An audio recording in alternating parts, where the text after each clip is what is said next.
Hi, as you all know, my name is Wright, and today I will be giving a speech on stress management. Let's face it, if you have a family, if you have a job, or if you're human, then you've most likely experienced some form of stress throughout your life. But if you're one of those people able to go through life almost stress-free, then you have achieved an internal and external peace that I, along with many others, envy greatly. Stress can harm you physically and mentally when untreated, but there are many ways to combat it.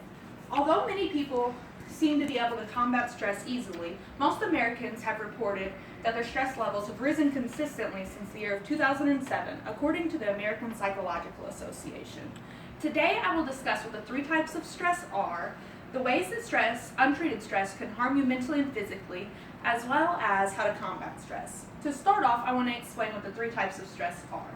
The American Institute of Stress defines stress as the nonspecific body response to any demand for change. And there are three main forms of stress that the American Psychological Association defines. The most commonly experienced of these three stresses is acute stress. Acute stress is the stress that you feel from everyday pressures or demands. Acute stress can be felt while writing a paper or having a tough conversation with a peer. Another stress that people report feeling frequently is called episodic acute stress. Episodic acute stress is if you're the type of person who always feels busy but feels like they're never accomplishing anything, or if you feel like you're always overwhelmed from taking on too many responsibilities, then you may be suffering from episodic acute stress. The American Psychological Association defines episodic acute stress as experiencing acute stress frequently. While acute stress and episodic acute stress are both frequently short-term experience stresses, chronic stress is a long-term stress that can leave people feeling debilitated. The American Psychological Association defines chronic stress as a stress that is constant and persistent, as well as a stress that can be mentally and physically debilitating. Next, I will talk about the ways that stress can affect your body. Not dealing with stress can have an extremely negative effect on you physically and mentally, as I said before. Prolonged stress can lead to many unhealthy physical conditions. The Mayo Clinic believes that untreated stress can cause headaches, muscle tensions or pain, chest pains, fatigue, change in sex drive, upset stomach, and insomnia. These physical effects on the body are signs that someone's not coping with their stress properly, and if you continue to not cope with your stress, you may begin to develop more serious physical conditions such as high blood pressure, heart disease, obesity, and even diabetes. Extreme amounts of unhandled stress can take an awful toll on you mentally as well as physically. Stress can cause you to feel nagging anxiety, lack of motivation, irritability, depression, social withdrawal, or even a need to over or undereat. The American Psychological Association actually believes that the need to eat comfort foods when stressed is what's contributing to the growing obesity epidemic that we face here in America. Although stress can have a very negative effect on you, it can also have a positive effect if channeled correctly.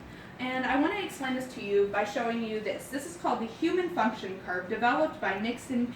He was a pediatric doctor.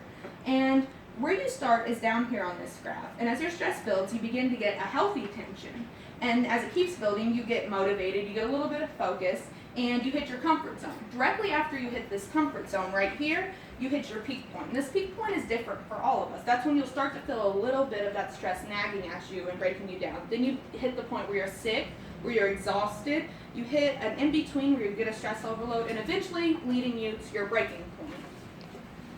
Finally, I will discuss the ways that you can combat stress. There are many ways to overcome stress, but today I want to tell you 4 key steps in overcoming your stress. The first step is for you to identify what is causing you to feel the most stress. The Patterson Professional Counseling Center recommends to make a list of the different situations and concerns that are making your stress levels rise. This will help you to correctly identify what is making you to feel stressed. Once you've made this list, it's time for you to make some life changes. These life changes can be anything from setting aside a time of day for yourself to simply relax, or developing more diligent time management skills. And another big step that is significant for you to cope with your daily stressors is to be more optimistic.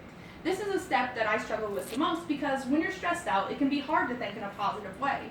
But if you start to think of things in a positive light, it's definitely going to help you reduce your stress greatly. And the last step that the Patterson Professional Counseling Center recommends when you're trying to lessen your stress is to seek outside help.